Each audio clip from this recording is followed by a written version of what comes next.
Bismillahirrahmanirrahim. Assalamualaikum warahmatullahi wabarakatuh.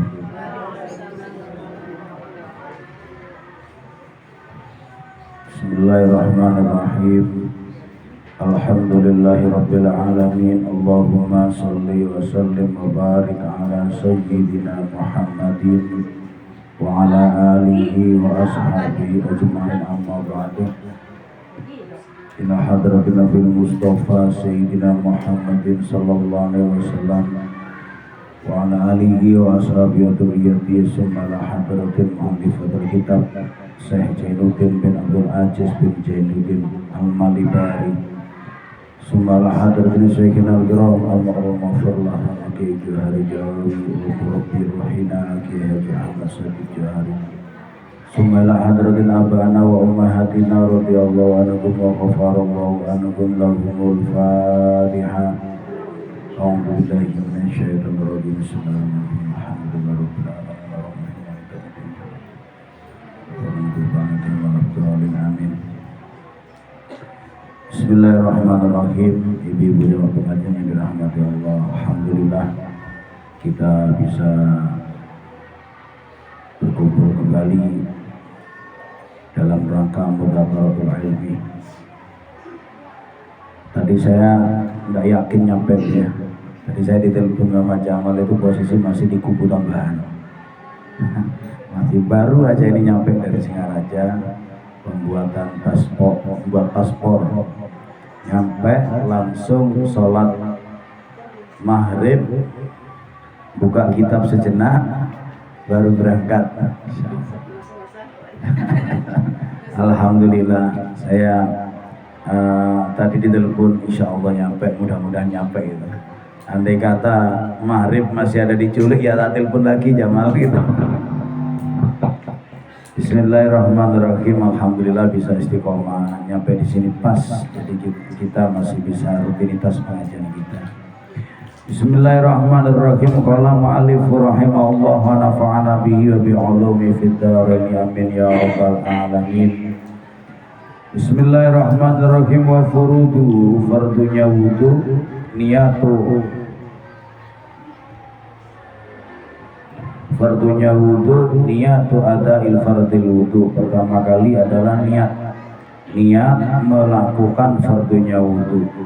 Awit taharati listibahati sholati, atau niat bersuci agar diperbolehkan sholat.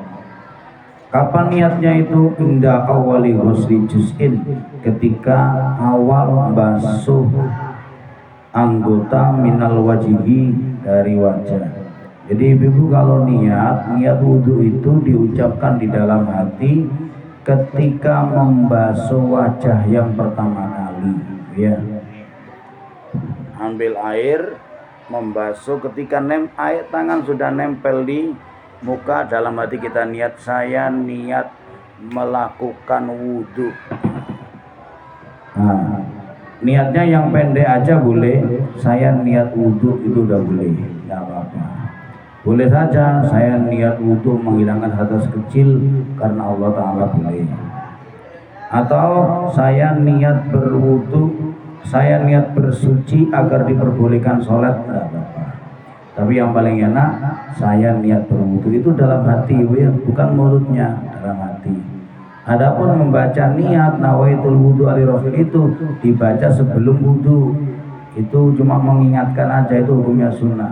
Tapi yang wajib adalah ketika membasuh muka, dalam hatinya membaca niat tadi itu. Tapi niatnya harus kalimat yang bisa dimengerti. Kalau ibu-ibu niat berbahasa Arab nggak ngerti artinya, maka nggak sah wudunya. Maka niatnya pakai bahasa Indonesia aja boleh, saya niat wudu, itu aja udah sah. Harus barengan dengan membasuh wajah. Kalau sebelum membasuh wajah kok niat, maka tidak diperbolehkan. Atau membasuh wajah di pertengahan, ketika nempel di wajah baru nyampe di sini baru niat, maka basuhan itu tidak dianggap, karena yang sah cuma segininya aja, yang ini belum. Atau basuhan yang kedua, maka basuhan yang pertama masih belum dianggap wudhu. Jadi kalau ibu-ibu niatnya dibaca di basuhan kedua, maka basuhan kedua itu masih dihukumi satu. Kalau melakukan kesunahannya berarti masih nambahi dua lagi. Kenapa? Karena basuhan yang pertama tidak dianggap karena tidak ada niat.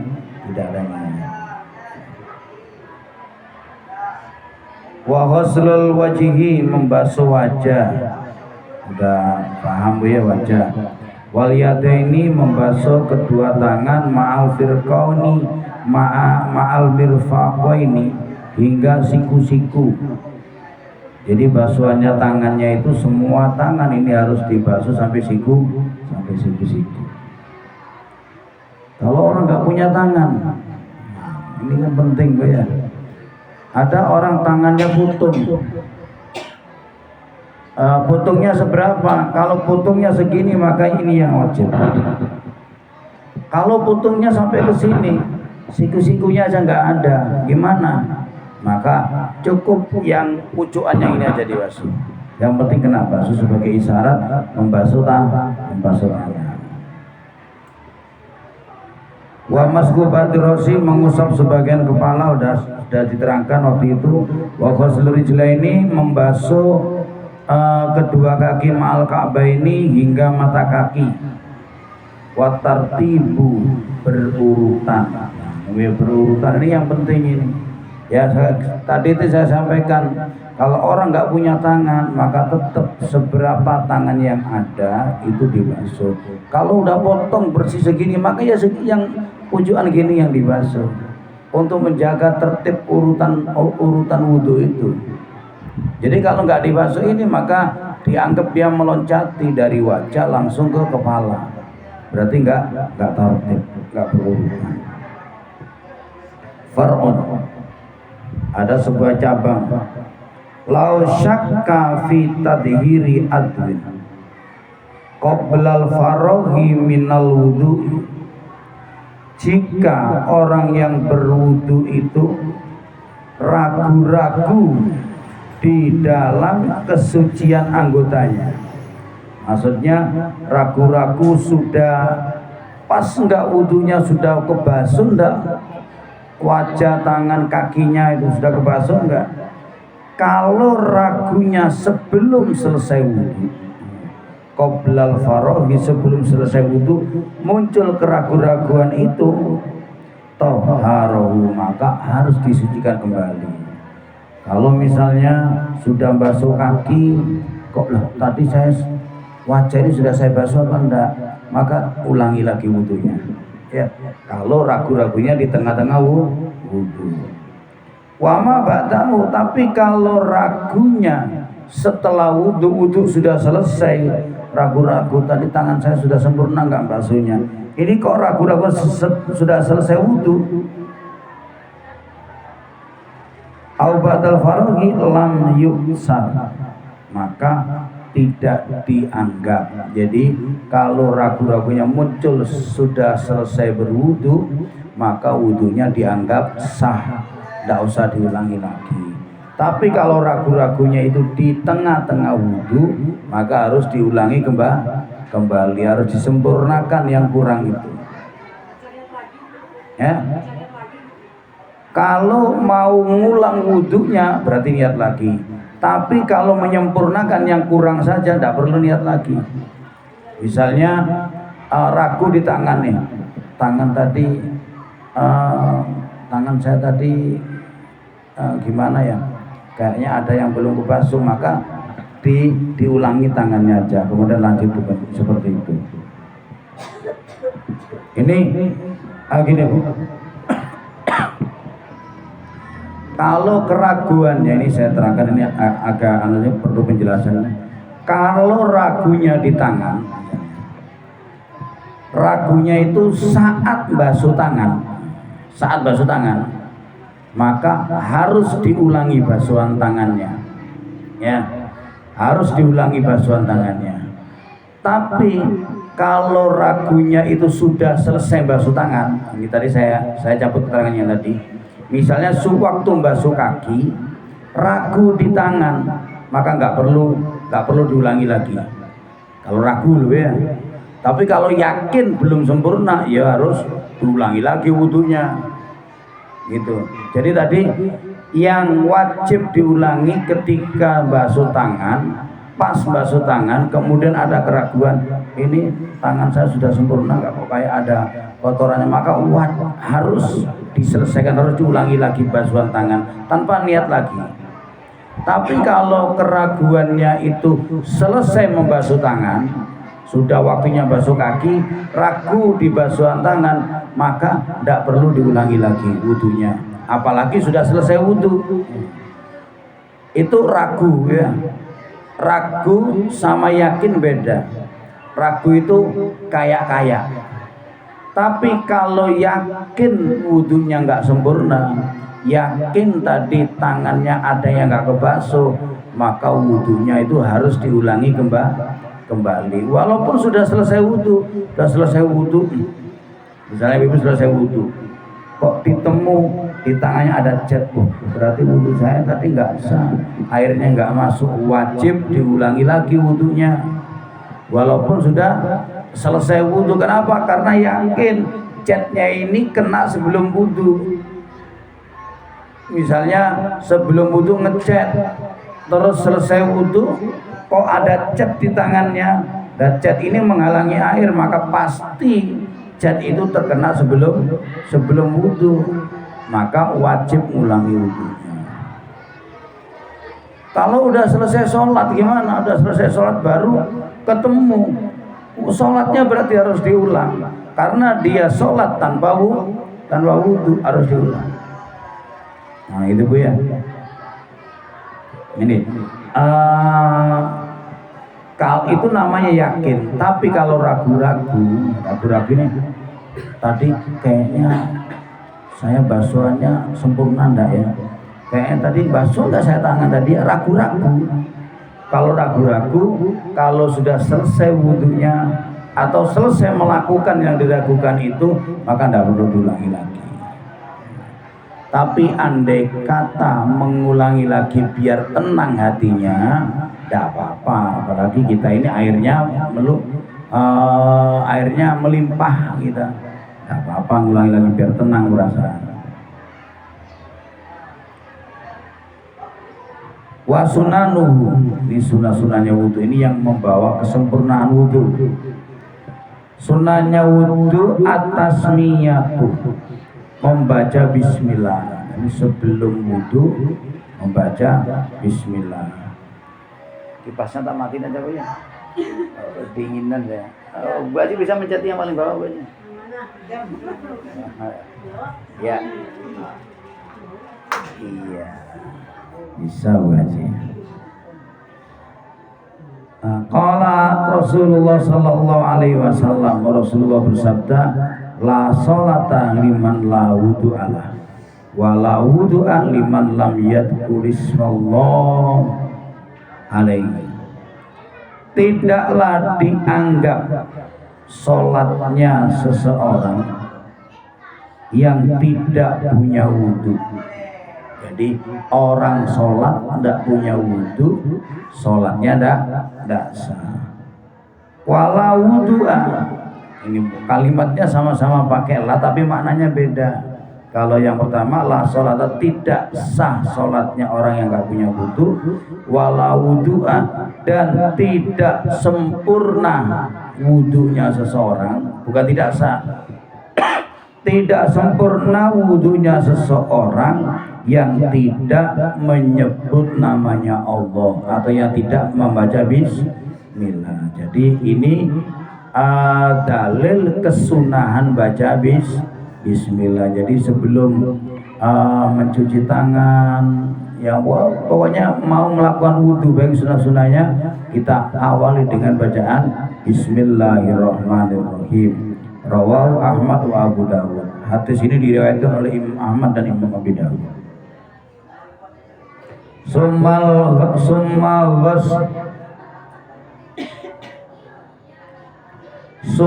ghuslul kaffaini, kemudian membasuh telapak tangan. Habis baca bismillah baru cuci tangan. Cuci tangan telapak tangannya dicuci. Cuci. Telapak tangannya gimana caranya mencucikan? Nah, dicuci. Pokoknya dibersihkan. Telapak tangannya. Sumas siwaku, kemudian siwak.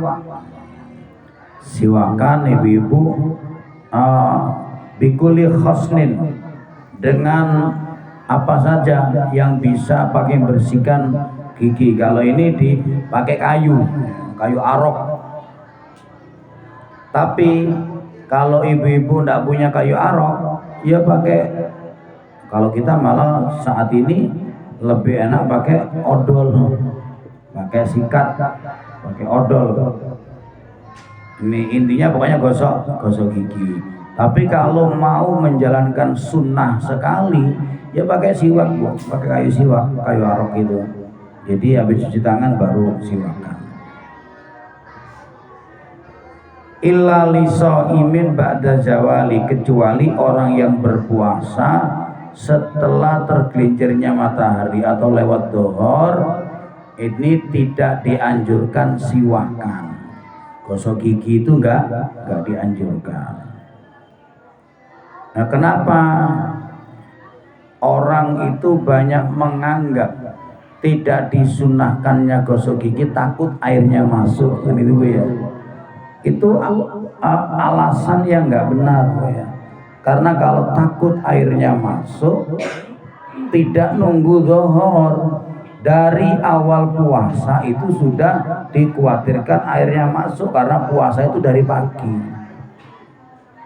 Yang kenapa kok tidak dianjurkan siwakan setelah tergelincirnya matahari?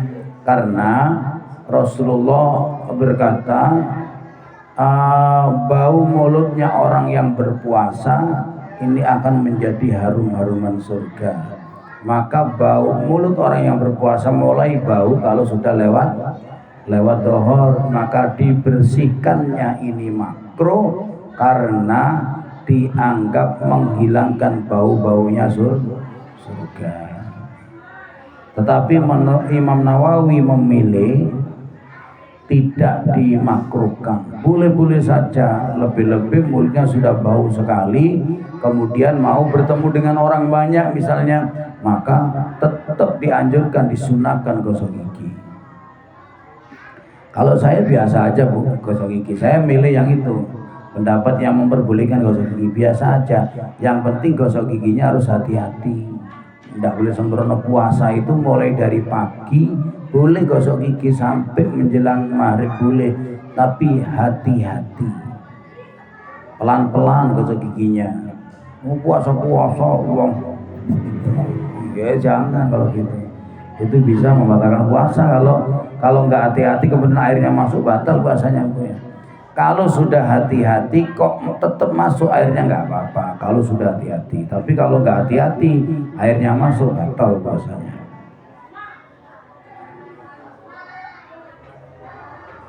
Qala Rasulullah sallallahu alaihi wasallam, Rasulullah sallallahu alaihi wasallam bersabda, laula an asyqa ala ummati la amartuhum bisiwaki ma kulli wudu'i. Jika aku tidak memberatkan terhadap umatku, maka pasti akan aku perintahkan kepada umatku selalu gosok gigi, bersiwakan di setiap wudhunya. Jadi kata Nabi, kalau aku tidak memberatkan umatku, pasti umatku tak perintahkan gosok gigi setiap wudhu. Ini menunjukkan sangat dianjurkan sekali setiap wudhu kita gosok gigi. Ini yang sangat dianjurkan. Rawahu Malik wa Syafi'i. Hadis ini diriwayatkan oleh Imam Malik dan Imam Syafi'i. Summa al-madmadatu, kemudian madmadah ini berkumur. Wal istinsyaku, menghirup air. Jadi habis siwakan kemudian kumur-kumur dan menghirup air. Wal mubalaghatu fihima, dianjurkan gosok kumur-kumur sama menghirup ini dengan keras. Mubalaghah, kumur-kumur keras.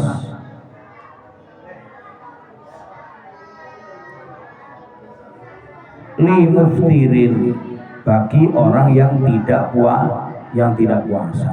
Ini diperintahkan kumur-kumur sama menghirup air itu dengan keras jika tidak berpuasa.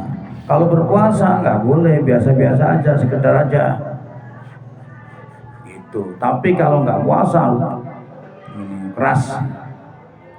Wa jama'uhuma bisalasi hurfin, dan dianjurkan lagi ketika menghirup air dan berkumur memakai air, mengambilnya sekali ceduk ya. Kita ngambil air, sunahnya ini langsung dimasukkan ke mulut sama dimasukkan ke hidung, ini sunahnya gitu kalau bisa aja gitu.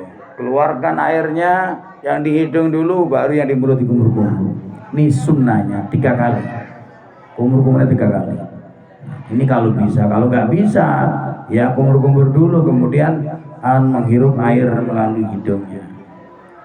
Kemudian wal istinsyaru, setelah kumur-kumur atau menghirup air disemprotkan, tidak ditelan ya, disemprotkan ya, biasa Bu ya. Masa kita kumur-kumur kemudian ditelan ya enggak. Wa mashukul liroksi, mengusap semua kepala, ini sunnahnya wudu. Kalau tadi itu kan saat fardhunya wudu cuma begini aja, tapi sunnahnya disempurnakan, semua dibasuh. Yang kemarin sudah saya praktekkan itu begini. Nah begini. Kalau ibu-ibu yang pakai kerudung tetap dianjurkan, tapi kerudungnya aja cukup begini aja, nggak apa-apa kerudungnya. Yang penting enggak apa-apa, enggak apa-apa, enggak kena. Tapi insya Allah kalau tangan kita basah, asal kerudungnya basah, pasti nembus. Apalagi biasanya kerudung itu kan tipis-tipis ya. Belum ada sih sampai saiki orang pakai kerudung terus kainnya kain jin, itu enggak ada. Ayo berat lah.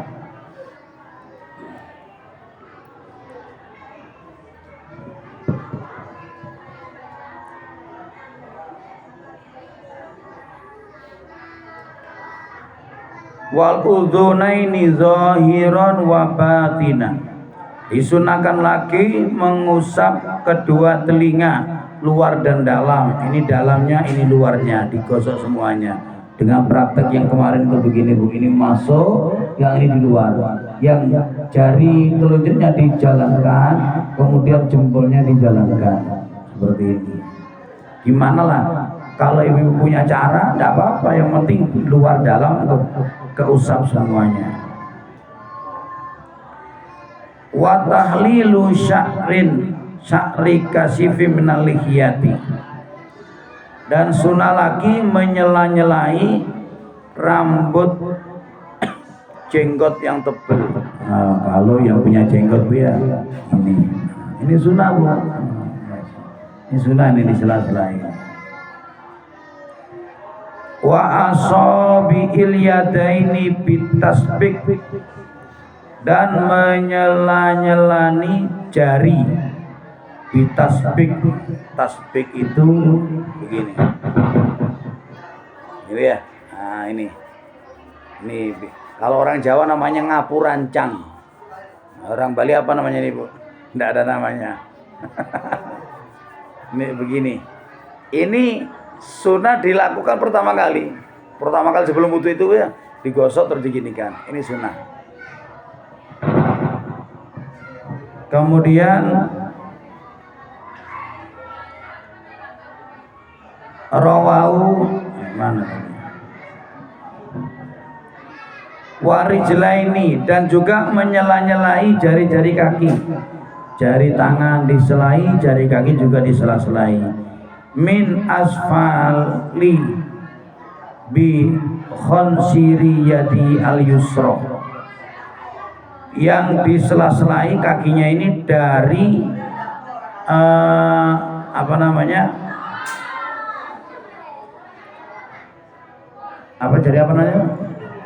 kelingking, dari jari kelingking digosok pakai jari kelingking tangan kiri. Jari kelingking diawali dengan kaki, di sela-sela kelingking kaki yang kanan, ya dari sini dulu diselai pakai ini, yang kanan dulu digosok-gosok, kemudian yang kiri, tapi tetap pakai tangan kiri, ya. Gosoknya di sela-sela jari kaki itu pakai kelingking kiri, jangan kelingking kanan. Ini sunnahnya. Ya. Kalau biasanya kita malah prakteknya itu gosok pakai jempol, ya, lebih enak jempol ini. Ini soal sunnahnya pakai inilah ya Rasulullah. Tapi kalau bisa tidak pakai jari kelingking, pakai jempolan, pakai telunjuk, ya tidak apa-apa. Yang penting disela-selai. Tapi kalau sempurnanya ngikuti sunnah pakai kelingking. Ternyata cara ini ada hadisnya. Qala Rasulullah sallallahu alaihi wasallam. Rasulullah sallallahu alaihi wasallam bersabda, yang pertama kali atani Jibrilu faqala. Jibril datang kepadaku dan dia berkata, idza tawadda fa khallil lihiyataka. Muhammad, ketika kamu berwudu maka sela-selailah jenggotmu. Ini perintahnya Allah melalui malaikat Jibril. Kemudian Rasulullah sallallahu alaihi wasallam bersabda lagi, khallilu baina asabi'akum la yukhallilullahu bainaha min binnar. Sela-selailah jari-jarimu dan Allah tidak akan menyela-nyelai jari-jarimu dengan api neraka. Maksudnya diperintahkan menyela-nyelai ini agar apa? Agar tidak ada penghalang air. Kadang kan ada kotoran-kotoran. Kenapa? Kalau sampai ada kotoran sehingga menghalangi air, kemudian wudhunya nggak sah, maka akan menjadi asbab siksanya Allah Subhanahu wa Ta'ala. Makanya Rasulullah bersabda, sela-selailah jari-jarimu dan Allah tidak akan menyiksa atau menyela-nyelai jarimu dengan api neraka. Maksudnya tidak akan disiksa oleh Allah kalau orang mau menyela-nyelai jarinya di saat berwudu. Ini baik jari tangan maupun jari kaki. Summa qala wailul lil aqabi minan nar. Kemudian Rasulullah melanjutkan sabdanya, sungguh celakalah tumit-tumit dari siksa neraka. Maksudnya apa? Tumit-tumit. Tumit itu yang mana tumit? Apa tumit itu? Nih ya, tungkak. Tungkak. Ya. Telapak kaki yang belakang itu namanya tumit. Ini maksudnya apa? Ini Rasulullah kok bersabda, celakalah tumit-tumit itu dari siksa neraka. Maksudnya telapak kaki khususnya tumit kan biasanya kan pecah-pecah, Bu. Di sana kadang ada kotoran, kan nyimpen di sana kotoran hitam-hitam yang sulit digosok. Maka diperingatkan sama Rasulullah, jangan biarkan ada kotoran saat berwudu. Nanti kalau kotoran itu menghalangi air, maka tumit-tumit itu nanti akan disiksa oleh Allah dengan api neraka. Berarti ini ada perintah sebelum wudu harus dibersihkan, dikontrol bu kakinya. Oh ini udah tebel ini, apalagi orang yang pekerjaannya ke sawah, misalnya ibu-ibu ke sawah, kan tidak mungkin kan ibu-ibu ke sawah pakai sandal, kan sulit.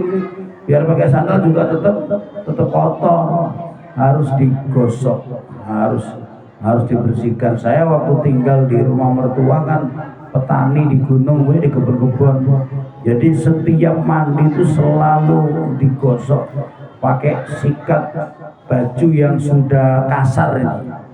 Kasih sabun digosok harus sampai bersih. Kenapa? Karena kalau nggak digosok nggak bisa bersih, apalagi ada getah-getahnya kayu itu.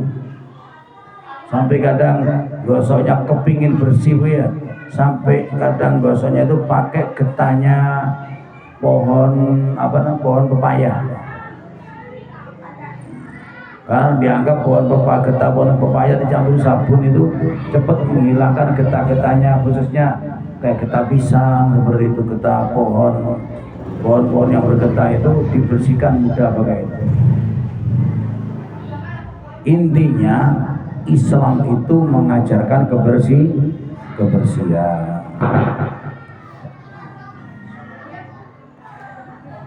Rawahu ad-Daruqutni, hadis diriwayatkan oleh Imam Daruqutni.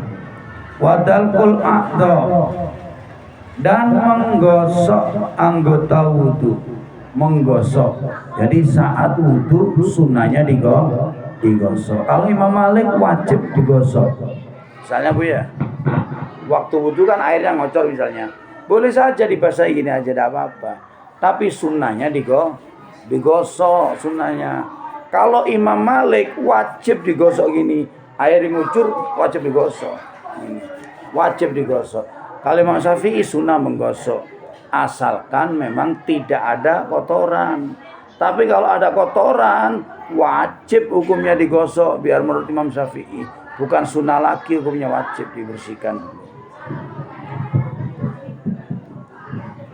Wa ayyakul akhiru mustaqbilan ilal kiblati rafi'an yadayhi wa basaru ila sama wal ardh.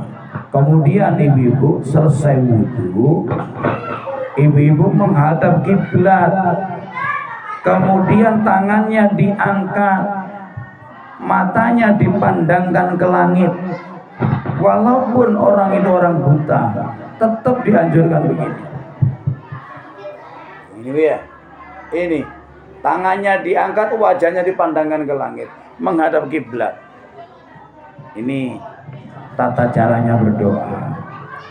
Kemudian membaca doa asyhadu an la ilaha illallah wahdahu la syarikalah wa asyhadu anna muhammadan abduhu wa rasuluh. Allahumma ja'alni minat tawwabin waj'alni minal mutatahhirin. Subhanakallahumma wa bihamdika asyhadu an la ilaha illa anta astaghfiruka wa atubu ilaik. Ini doa kafaratul majlis ya.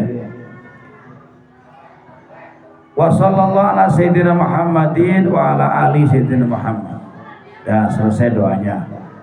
Tapi tetap dalam kondisi tetap menghadap ke kiblat, ditambahi lagi wa ayyaqra, dan supaya membaca inna anzalnahu fi lailatul qadr. Dianjurkan membaca surat Az-Zalzalah. Az-Zalzalah. Apa namanya? Al-Qadar. Az-Zalzalah hari kiamat ya. Jadi dianjurkan membaca inna anzalnahu fi lailatul qadr, surat Al-Qadar. Kadzalika qala Rasulullah sallallahu alaihi wasallam. Ini Rasulullah sallallahu alaihi wasallam bersabda, ini keutamaannya.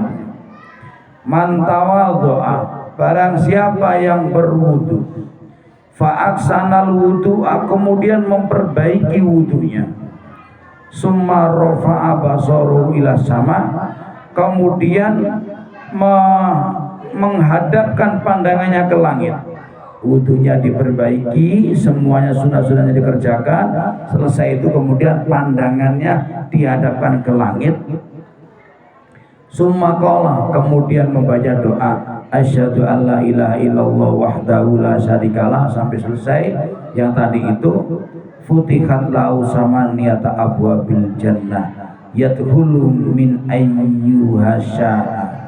Kata Rasul, dibukakan baginya 8 pintu surga dan dia bebas masuk surga melalui pintu yang mana ia mau. Ini ya, ternyata luar biasa keutamaannya. Keutamaannya dijamin masuk surga melalui pintu mana yang diinginkan dari 8 pintu surga. Ini kalau orang membaca doa tadi. Man tawaddo'a faqala ba'da faraghi subhanakallahumma wa bihamdika sampai selesai. Barang siapa yang membaca doa tadi itu subhanakallahumma wa bihamdika asyhadu an la ilaha illa anta wa atubu ilaih, membaca doa itu kataba kutiba fi raqin summa ja'ala fit tabakin falam yuksar ila yaumil qiyamah, maka akan dicatat baginya di sebuah tulisan di sebuah lembar kulit, kemudian akan distempel, dikasih cap, dan tidak akan dirobek sampai hari kiamat. Maksudnya apa? Tulisan itu akan menjadi saksi bagi dia bahwa dia dulu pernah membaca doa minta ampunan dan bertobat kepada Allah. Rawahu al-Hakim. Wa qala, dan Rasulullah bersabda lagi, man qara'a surata inna anzalnahu fi lailatul qadr fi asari wudu'i marratan kana minas siddiqin. Barang siapa yang selesai wudu membaca inna anzalna, ya ternyata hadisnya bisa-bisa Bu ya keutamaannya. Membaca inna anzalna selesai wudu 1 kali dia baca, maka dia akan digolongkan menjadi golongan siddiqin. Wa man qara'a marrataini kataba fi diwani syuhada. Barang siapa yang membaca 2 kali, maka dia akan dicatat golongan orang-orang yang mati syahid. Jadi tidak ikut perang, tapi dapat keutamaannya mati syahid. Wa man qara'a salasatan hasarahullahu ma'al anbiya.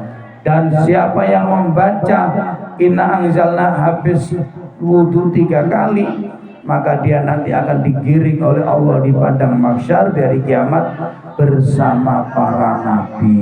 Nah, ini ya keutamaannya ini luar biasa sekali.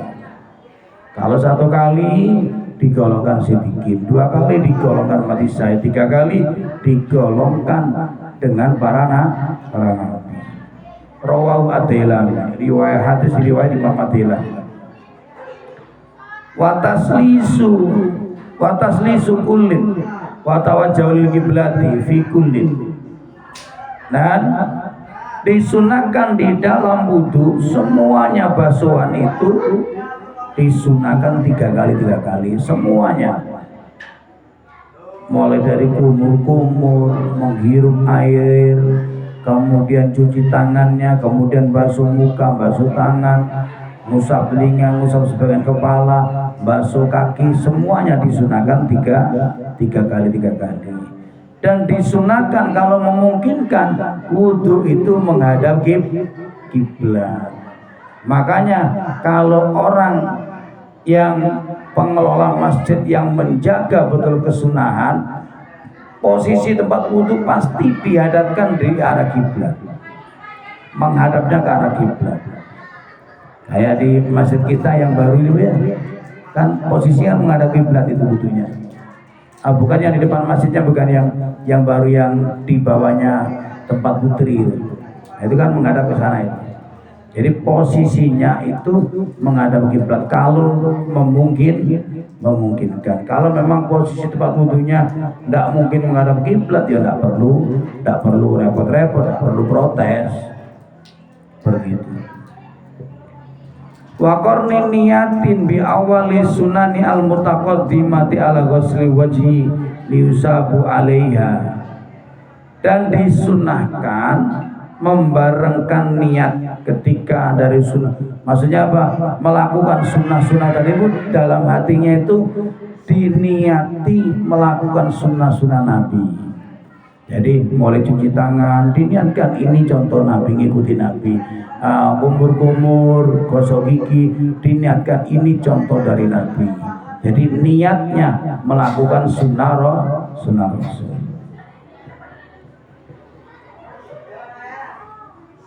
wa talaffudu biya sirron, dan dianjurkan lagi melafadzkan niat wudu. Niat wudu sebelum wudu membaca nawaitul wudu ali rafil hadasil asyari fardhalillahi ta'ala, dilafadzkan tapi dengan pelan-pelan, tidak usah keras-keras, tapi itu dibaca sebelum wudu. Wa ta'ahadu al-adwana,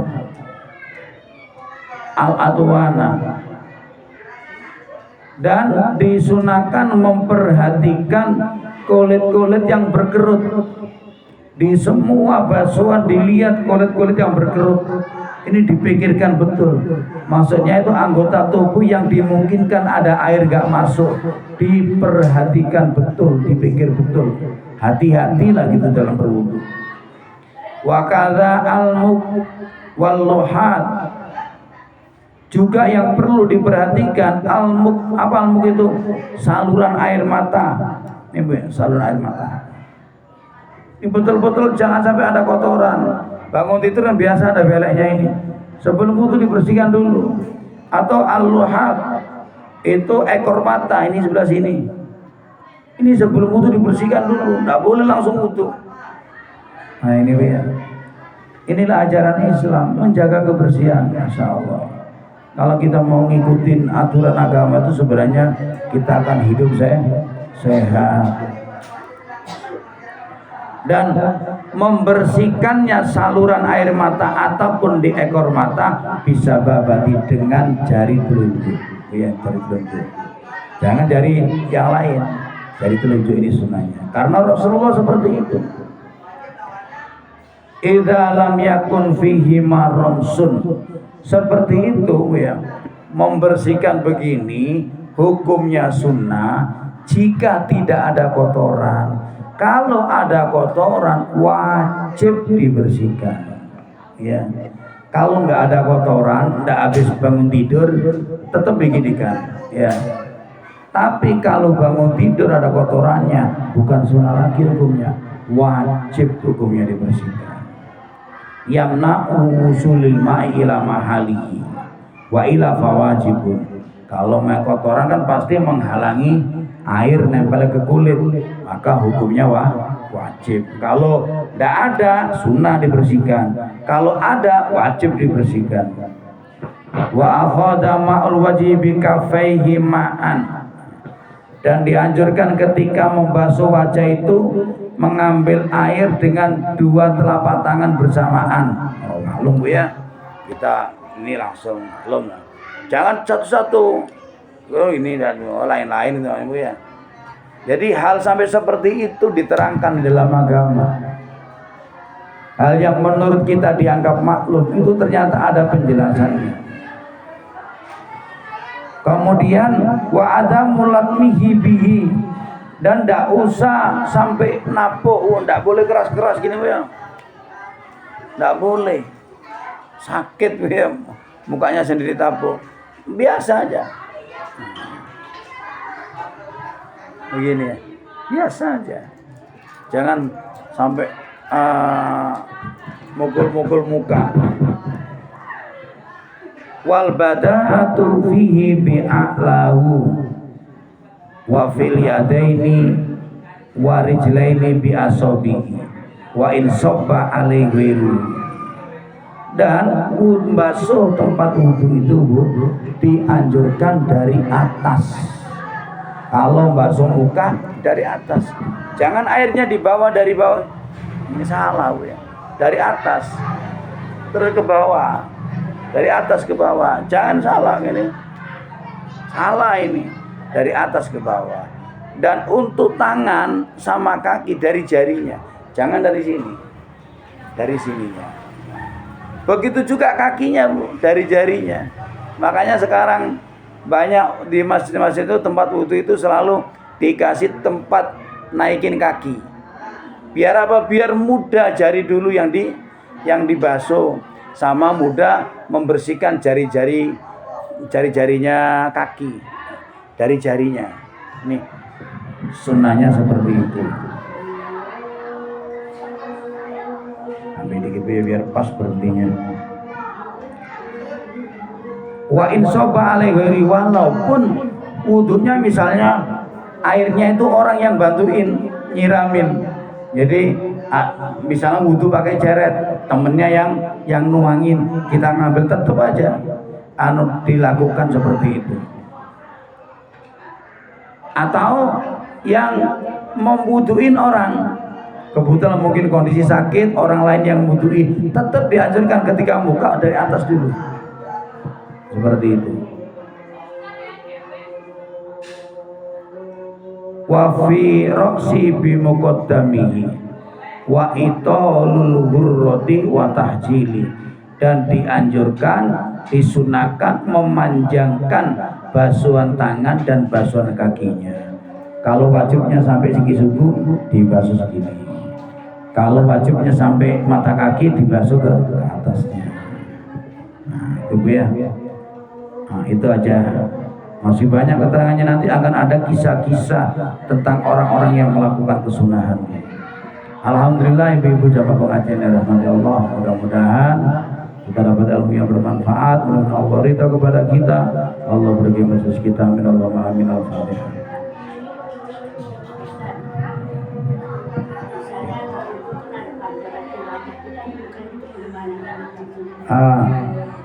Kalau ngomong sahnya nggak apa-apa, tapi untuk sempurnanya tetap pakai tangan, sempurnanya.